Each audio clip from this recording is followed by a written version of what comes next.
Sobre las cuestiones que hemos tratado en el despacho, son las que, digamos, copan la actualidad de estos últimos días. Hemos hablado, en primer lugar, sobre la situación económica que atraviesa nuestro país, que yo creo que es francamente positiva, sobre todo si la comparamos con otras economías de nuestro entorno, de Europa y más allá, por el complejo escenario internacional que está atravesando el mundo.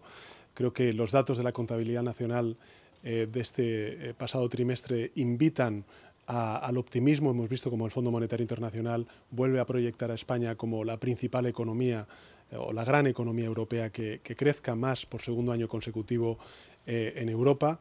Sus previsiones son del 2,5%. El crecimiento interanual en este último dato que hemos conocido de la contabilidad nacional es de un 2,8%. Las previsiones del Gobierno de España son de un 2,6% de crecimiento este año, que van acompañadas además de un fuerte crecimiento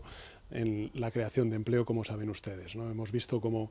esa barrera que teníamos de los 20 millones de ocupados, 21 millones de ocupados, bueno, ahora estamos en 200.000 ocupados y ocupadas en nuestro país, con unas tasas de paro del 10% que no veíamos desde el año 2008, es decir, desde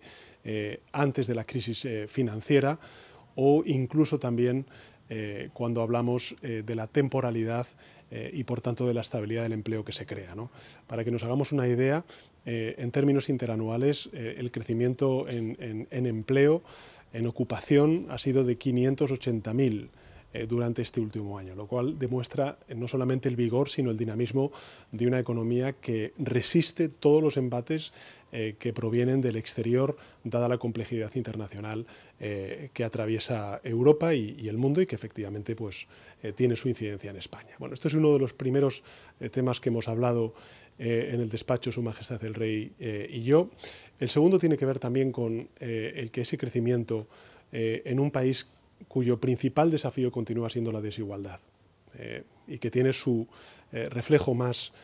probablemente más dramático en lo que es la pobreza infantil, que sigue afectando todavía a millones de niños y niñas en nuestro país. Pero también, si hablamos a una escala mucho más global, en la imposibilidad de muchísimos ciudadanos de poder acceder a una vivienda, ya sea en alquiler o ya sea en compra, como pueda ser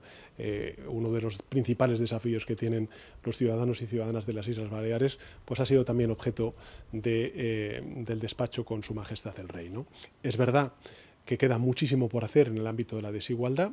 pero también es cierto que durante estos últimos años pues hemos avanzado y mucho, teniendo ahora mismo unas tasas de desigualdad que no teníamos desde hace 15 años, o también unas tasas de pobreza que están en mínimos históricos de la serie, con independencia de que en efecto continúa siendo la desigualdad el principal desafío que atraviesa a nuestro país y que por eso también justifica la acción de nuestro gobierno. Y finalmente pues hemos hablado del escenario internacional, de la agenda internacional. Saben ustedes que la semana pasada pues estuve en Latinoamérica, estuve en Chile, estuve en Paraguay, estuve en Uruguay. He informado a Su Majestad el Rey sobre este viaje, también sobre la cumbre bilateral que tuvimos en Mauritania con un país aliado, por ejemplo, para luchar contra el tráfico ilegal de seres humanos como es Mauritania.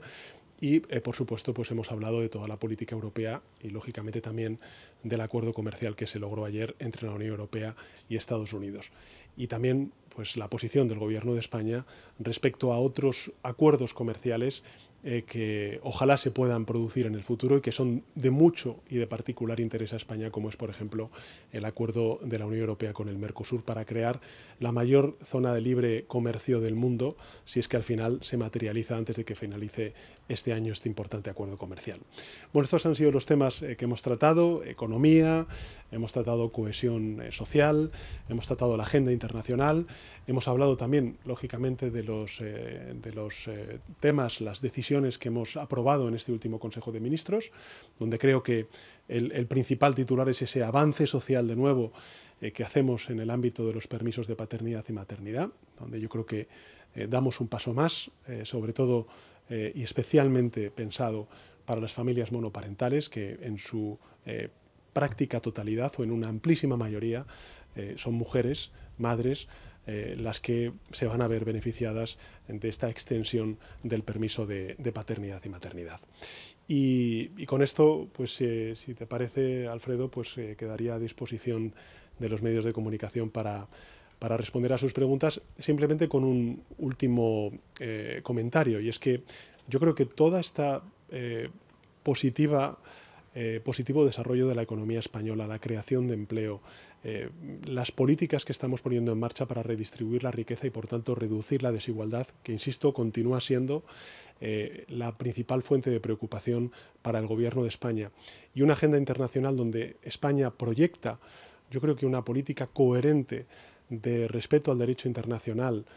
ya sea en Gaza o ya sea en Ucrania, y sin duda alguna también de apertura y de hermanamiento con otros bloques comerciales como es el Mercosur, creo que invitan, y es lo que me gustaría decir para finalizar esta breve introducción, al optimismo y a la confianza sobre las posibilidades y el momento económico, social, en definitiva, que vive nuestro país tan positivo, y sobre todo si lo miramos en términos relativos con otras economías que están muy cerca de nosotros y que pertenecen también al